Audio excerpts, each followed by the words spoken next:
गीता और भागवत पढ़े ना बुझे शब्द ठिकाने। बताओ, कहते जो सही नाम है, सही मंत्र ठीक ठिकाने का, जो मोक्ष करने वाला, सतलोक ले जाने वाला, उसको कोई नहीं बोलता। तो दास आपको बताना चाहता है कि आपने भी ये कुर्बानियां बहुत बार दे रखी है। इतना आसान नहीं है यहाँ सतलोक आश्रम में आकर सत्संग सुन लेना। क्या करें गुरुदेव, तुमने भी कुर्बानियां बहुत कर रखी हैं, और इतना आसान नहीं है इन सतलोक आश्रमों में आके ये सत्संग सुन लेना। परमात्मा के सब बच्चे हैं, परमात्मा भक्ति की प्रेरणा सब में करता है। मालिक को पता है कि जो विशेष आत्मा है वो तो साथ संगति से जोड़ दी गई है। अब इनको कैसे छोड़ दूं? तो इनको भी तो भक्ति पे लगा के रखना है। भले ये मर्यादा ना निभा पा रहे हो, भले अपने गुरु को परमात्मा नहीं मान पा रहे हो, इनके संस्कार कमजोर हैं, लेकिन परमात्मा ने भक्ति पे तो लगा के रखना है, नहीं तो दूसरे पंथों में जाएंगे या भक्ति छोड़ के बैठ जाएंगे। तो भले मर्यादा तोड़ रखी है, लेकिन कम से कम मेरे चरणों में तो पड़े हैं। इसलिए परमेश्वर कह रहे हैं कि इन सतलोक आश्रमों में आना इतना आसान नहीं है। तो आपको बताना चाहता है कि आपने भी ये कुर्बानियां बहुत बार दे रखी है। इतना आसान नहीं है कि यहाँ सतलोक आश्रम में आकर सत्संग सुन लेना। इतनी जबरदस्त किस्म लेकर जन्मे हो बच्चा तुम, और अब के आपको कांटा भी ना लागन दे जाता, तो मर्यादा रही हो। अब बताओ, गुरुदेव कह रहे हैं अब की बार आपको कांटा भी नहीं लगने का देगा दाता, कांटा भी। जबकि इन आश्रमों से जुड़े हुए भाई बहनों के तो दुर्गति से मौतें हो रही हैं, अकाल मौतें। 13 भगत भाई बहन एक साथ मर रहे एक्सीडेंट में, 13। आश्रम में सेवा करते करते समय टैंक में जहरीली गैस से भगत मर रहे हैं, ट्रैक्टर के नीचे दब के भगत मर रहे हैं सेवा करते करते। क्यों लग रहा है कांटा? मेन चीज क्या बताई गुरुदेव ने? मर्यादा। कि मर्यादा में रहोगे तो दाता कांटा भी नहीं लगने देगा। और मर्यादा भाई, इन आश्रमों में जाना मर्यादा तोड़ना, इन आश्रम वालों की कुसंगति करना मर्यादा तोड़ना, क्योंकि ये तुम्हारे से भक्ति बनवाने वाले काम तो सौपन में भी नहीं करवाएंगे, ये भक्ति बर्बाद करवाने वाले सारे काम करवाएंगे तुम्हारे से। तो क्यों मर रहे हो फिर? परमात्मा तो कह रहे कांटा भी नहीं लगे। अरे कांटा तो सत्सेवकों के नहीं लग रहा। यह अकाल मौत सत्सेवकों के नहीं होती, सात संगतियों में नहीं होती। इन आश्रमों में आने जाने वाले रास्ते में एक्सीडेंट हो के मर रहे हैं रोड पे, फुट फुट के। क्यों लग रहा है कांटा? क्योंकि मर्यादा नहीं है। दुष्ट किस्म लेकर जन्मे हो बच्चा तुम, और अब के आपको कांटा भी ना लगन दे जाता, तो मर्यादा रही हो। कांटा भी नहीं लगन देगा। इसने हम इतने प्यारे लगा, हाँ, जितना अपना अपने बच्चे लगे, उससे ज्यादा लगते हो। और फिर अपने बच्चे को दुखी देख सकता है? ये तो सक्षम है, समर्थ है। हम तो भाई गरीब आदमी हो, बच्चे भी दुखी, हम भी दुखी, बच्चों को देखकर हम दुखी, तो रोए लगे, हम कर कुछ नहीं सकते। और ये सब कुछ कर देगा, आपका घर भर देगा, आपको निरोग कर देगा, आपको सतलोक में ठा के धर देगा, आपका घर भर देगा, आपको निरोग कर देगा। निरोग यानी आपको कभी जिंदगी में कोई बीमारी नहीं होगी। अब जो परमात्मा सत्संग में ये बात कह रहा है कि ये परमात्मा अगर भक्ति करोगे तो आपको निरोगी बना देगा, फिर हॉस्पिटल क्या अपने फूफा के लिए बना रहे हो क्या? अरे हॉस्पिटल किस लिए बना रहे हो फिर? क्या ये शब्द कहने वाला सतगुरु धनाना आश्रम में हॉस्पिटल खुलवाएगा क्या?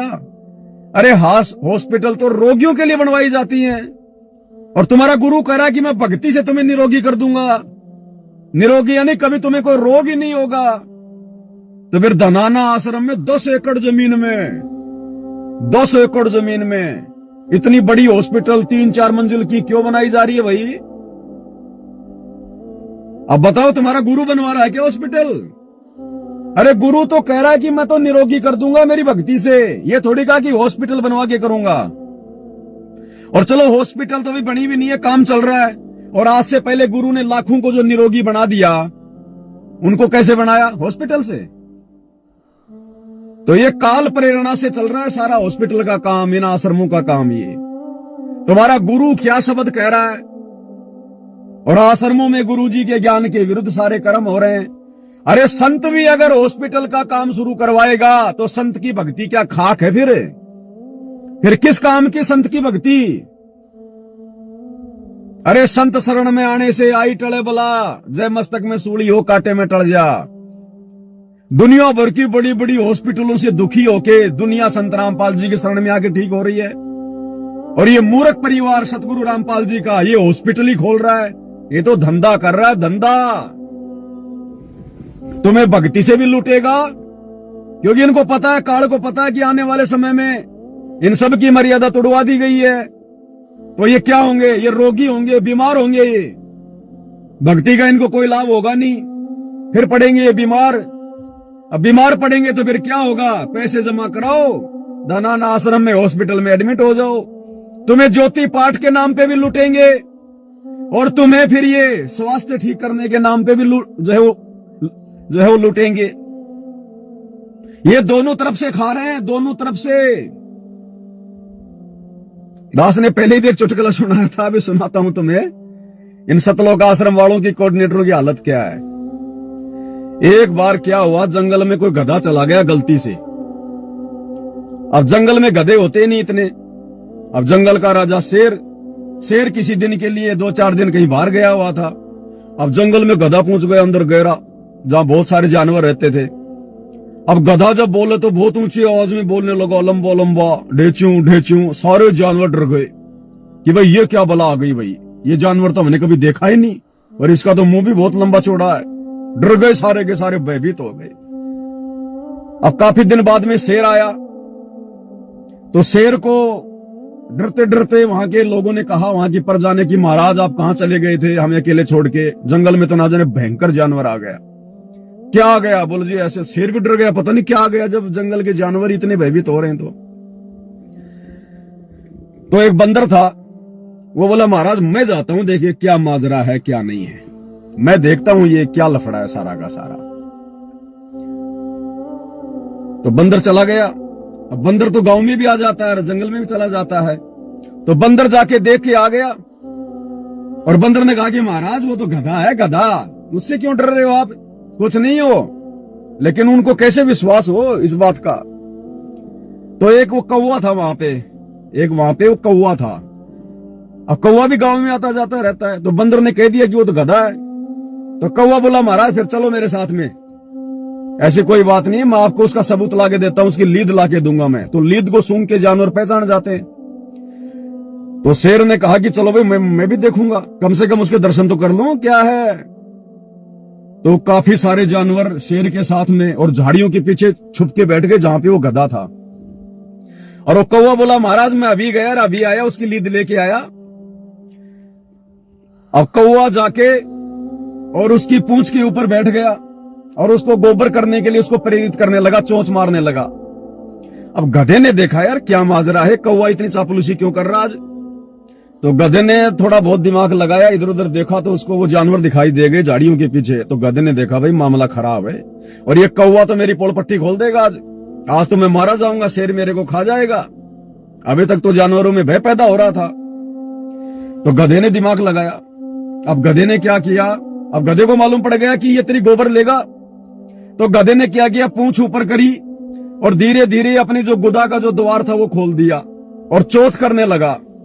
अब वो कौवा तो बड़ा जो है मतलब मान पड़ाई का भूखा था कि आज मेरी वाहवाही हो जाएगी जंगल में, कि इस कौवे ने तो गधे का पर्दाफाश कर दिया। तो कौवे ने देखा क्यों ना मैं अंदर ही चोंच मार के निकाल लूं। तो जैसे ही गधे ने अपना जो है गुदा का द्वार खोला चौथ करने के लिए, गोबर करने के लिए, तो गधे ने अंदर मुंह डाल दिया गोबर निकालने के लिए। उसको धैर्य नहीं था। अब जैसे उसने अंदर मुंह डाला, गधे ने तुरंत अपनी गुदा का द्वार बंद कर लिया और वो कौवा अपने पंखों को फड़फड़ा रहा। अब भाई अब जितने भी जानवर थे, वो शेर था, सबको पक्का यकीन हो गया कि भाई ये तो बहुत भयंकर बला है। अरे ये तो कोई तगड़ा ही जानवर है, ये बड़े जानवर तो खाता है आगे से और छोटे जानवर खाता है पीछे से। वो शेर जानवर सब भागे जंगल के अंदर डर के। तो भाई ये सतलोक आश्रम मैनेजमेंट हरियाणा तो काल का ऐसा जानवर है, ये भक्तों को ज्योति पाठ और दान के नाम पे भी खाएगा और आने वाले दिनों में ये बीमारियों के नाम पे भी खाएगा। ये हॉस्पिटल इसीलिए खोल रहा है, ये बीमारियों के नाम पे भी तुम्हें लूटेगा, खाएगा। ये दोनों ओर से खाता है, ज्योति पाठ के नाम पे भी खाता है और ये बीमारियों के नाम पे भी खाएगा डरा धमका के। तो भाई सावधान हो जाओ, तुम्हारे बुरे दिन शुरू हो चुके हैं, क्योंकि तुम लोगों ने मर्यादा सतगुरु की रखी नहीं है। अब तुम्हारे पास में हॉस्पिटल में एडमिट होने के अलावा दूसरा चारा नहीं है। सतगुरु को पता था कि आने वाले समय में इनके साथ में यही बनेगी, ये हॉस्पिटल में एडमिट होने के योग्य ही हैं। अगर इनको मेरी भक्ति पे विश्वास होता तो ये गधे हॉस्पिटल नहीं खोलते। अरे संत तो आश्रम खोलता है, हॉस्पिटल थोड़ी खोलता है। और क्या कह रहे हैं गुरुदेव ने यहाँ पे बिल्कुल साफ कर दिया, स्पष्ट कर दिया, ये जो मर्यादा में रहेगा, भक्ति करेगा, उनका घर भर दूंगा, घर, और निरोगी बना दूंगा। तो निरोगी बनाने वाला संत कैसे हॉस्पिटल खुलवाएगा? क्या इलाज करके गुरुजी निरोगी बनाएगा? क्या इंजेक्शन लगा के ऑपरेशन करके गुरुजी निरोगी बनाएगा? तो कहां बुद्धि काम कर रही है संगत की? संत क्या कह रहा है और संत के पीछे से क्या किया जा रहा है? टोटल भक्ति के विरुद्ध काम। बच्चों को देखकर हम दुखी था, रोए लगे, हम कर कुछ नहीं सकते, और ये सब कुछ कर देगा। आपका घर भर देगा, निरोगी, आपको निरोग कर देगा, आपको सतलोक में ठा के धर देगा। दूसरी बात नहीं है, ये सचकर मान लिया। समर्थ है ये, सतगुरु जो चाहे सो कर ही, 14 कोट दूध टमटर ही। समर्थ है ये। और फिर क्या कह रहे हैं? सतगुरु जो चाहे सो कर ही। तो कौन है सतगुरु वर्तमान में? सतगुरु रामपाल जी भगवान, जिनको हम सतगुरु कह रहे हैं। तो समर्थ कौन हुए? हमारे गुरु जी। और समर्थ कौन है? केवल एक कबीर भगवान। तो कौन हुए गुरु जी? स्वयं कबीर परमात्मा। और ये किसको और गुरु जी ये बात ये किसके लिए कह रहे हैं कि तुम्हारा घर भर दूंगा, तुम्हें निरोगी कर दूंगा, उठा के सतलोक में बैठा दूंगा। ये परमात्मा उन आत्माओं के लिए कह रहे हैं जो आत्मा गुरु जी की मर्यादाओं में अंत तक रहेगा, जो गुरु जी के वचन पे मर मिटेगा, जैसे सात संगत वाले भाई बहन, उनके लिए कह रहा है परमात्मा। नहीं, इनके तो हालत खराब हो रही है, आश्रमों में जाने वालों की हालत खराब हो रही है। हालत, घर घर में लड़ाई झगड़े, घर घर में लड़ाई झगड़े। अभी दास के पास न्यूज अभी पूरी तरह से आई नहीं है। दास को सूचना मिली है कि जो पुरुषोत्तम सैनी है ना, जिसने ये कुरुक्षेत्र में आश्रम खोल रखा है, उसका भाई रोशन, जिसके घर पे नामदान केंद्र है, उसके बेटे की बहू ने जहर खा के आत्महत्या की है, जिसने सार शब्द ले रखा है, सार नाम ले रखा है।